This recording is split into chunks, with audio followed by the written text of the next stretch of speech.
The browser you use right now says more about you than you'd think. Some are fast, some are private, some are quietly selling your data while pretending to be your friend. So let's go through every major browser, what it actually does, who it's built for, and why it exists in the first place.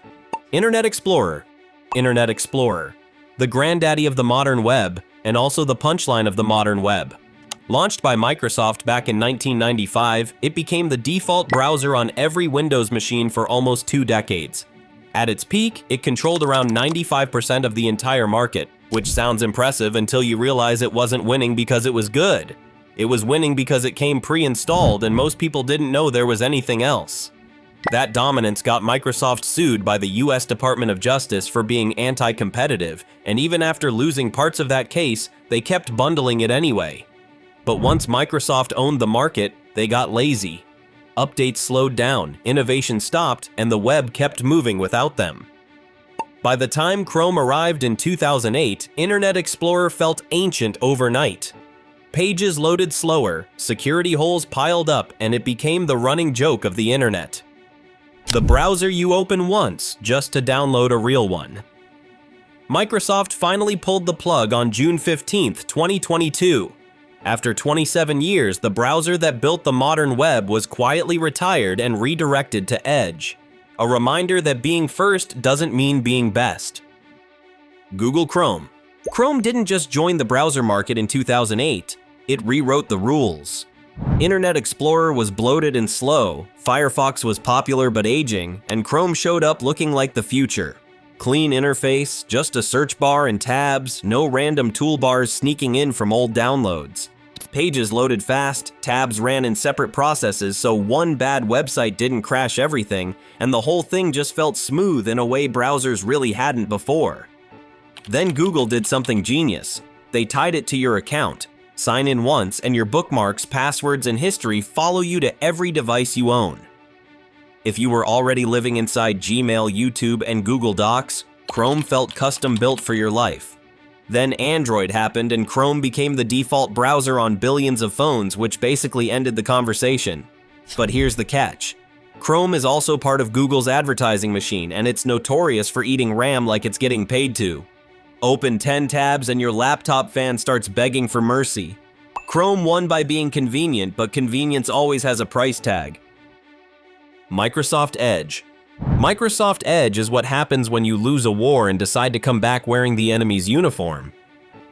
After Internet Explorer collapsed, Microsoft launched the first version of Edge in 2015.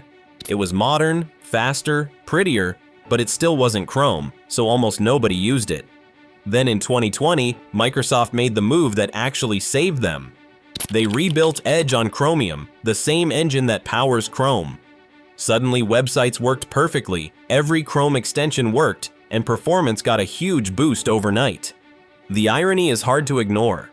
The company that once held 95% of the market and got sued for being too dominant is now running on its biggest rival's engine. But Edge isn't just Chrome with a logo swap. It added vertical tabs, built-in PDF tools, collections for organizing research, and it generally uses less RAM than Chrome, which your laptop will appreciate. It's also baked deep into Windows, and Microsoft really wants you to know that. Try setting Chrome as your default and watch how many polite, slightly desperate pop-ups appear asking you to reconsider. And then there's Copilot, Microsoft's AI assistant, sitting in the sidebar whether you invited it or not. Edge is genuinely good now. The constant nagging is what holds it back. Safari. Safari is Apple's browser, and like everything else Apple makes, it does things on its terms. Launched in 2003, it became the default across Macs, iPhones, and iPads, and being the default still matters more than most people realize. Most Apple users never download a different browser because Safari is right there when you unlock your phone. But here's the part that surprises people. On iPhones and iPads, Safari isn't just one option, it's the only browser engine allowed. Every browser you download from the App Store, Chrome, Firefox, Brave, all of them are just skins running on Safari's WebKit engine underneath. So when you think you're using Chrome on your iPhone, you're really using Safari with a Google logo on the front. Where Safari actually shines is efficiency. It's tuned specifically for Apple hardware, which means dramatically better battery life and smoother scrolling than the competition. Privacy is another big deal. Intelligent tracking prevention blocks cross-site trackers by default, and Safari collects far less data than browsers tied to ad ecosystems. The downsides? Extension support is limited, some web technologies arrive late, and the whole thing only really works if you live inside Apple's world. Safari isn't trying to win the internet, it's trying to keep Apple users from ever needing to leave. Firefox. Firefox is the last major browser that doesn't run on Chromium or WebKit, and that matters way more than most people realize.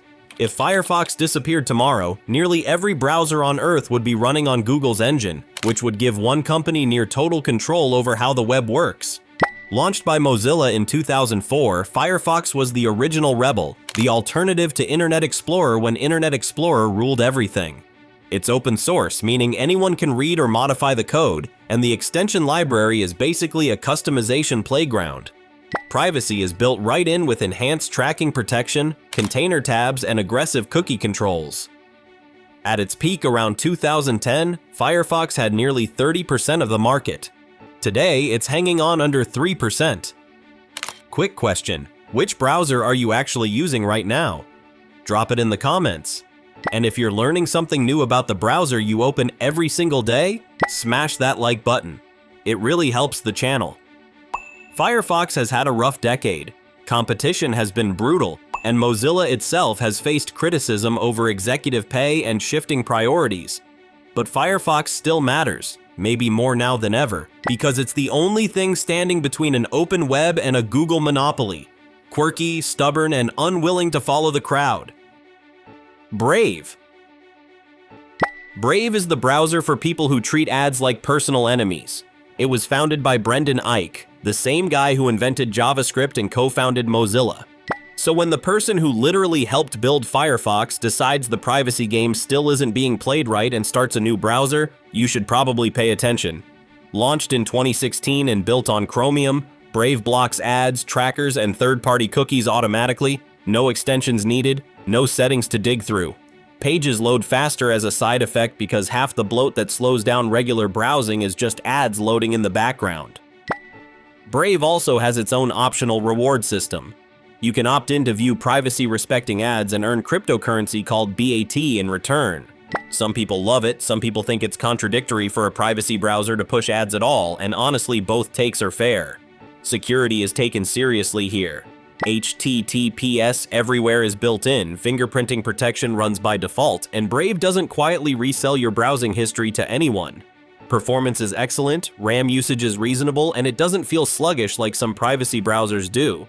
The trade-off is that some sites break when their ads get blocked, and the crypto stuff isn't for everyone. But if someone wants to leave Chrome today with zero setup required, Brave is the easiest jump. Tor browser. Let's clear something up right away. Yes, Tor can access onion sites. Yes, that includes parts of the dark web. And yes, some of what's there is illegal. But that's not what Tor was built for. Tor's actual job is anonymous browsing. It's built on Firefox, but every page you visit gets routed through multiple volunteer-run servers around the world, encrypting and bouncing your traffic so nobody can trace it back to you. The people who actually need Tor aren't criminals. They're journalists in dangerous countries, political activists, whistleblowers, abuse survivors, and anyone whose safety depends on staying invisible online. For everyone else, it's a way to browse without feeling like every click is being logged. Tor also unlocks .onion sites, and most of those are completely legal. Private forums, encrypted messaging tools, anonymous publishing platforms. But yes, some corners of it are exactly what you're picturing. The trade-offs are real.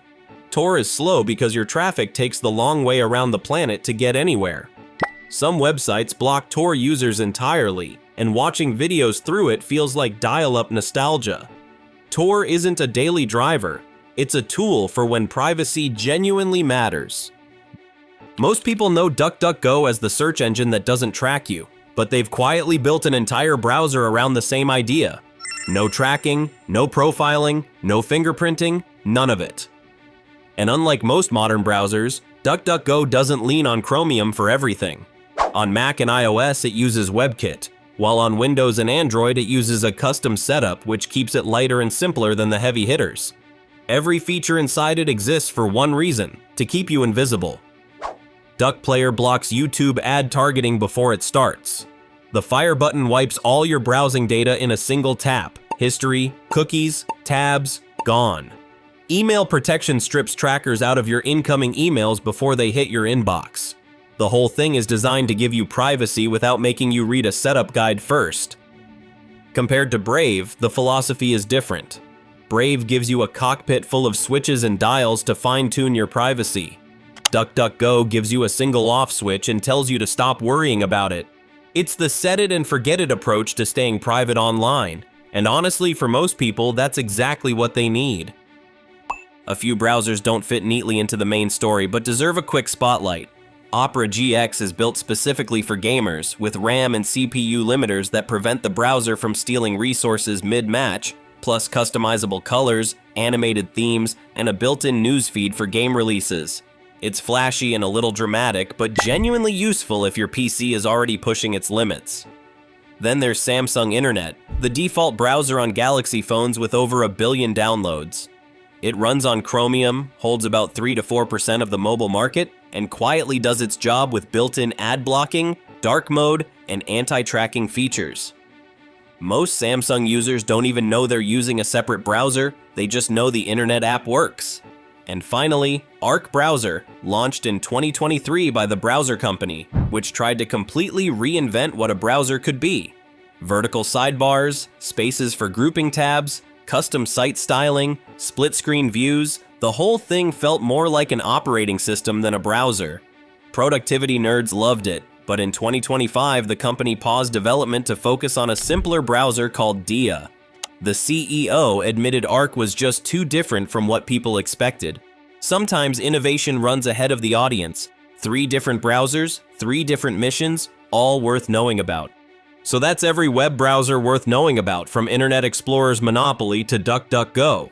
Which browser are you using right now, and is there one you secretly miss? Drop it in the comments. If this helped clear up the chaos, hit subscribe.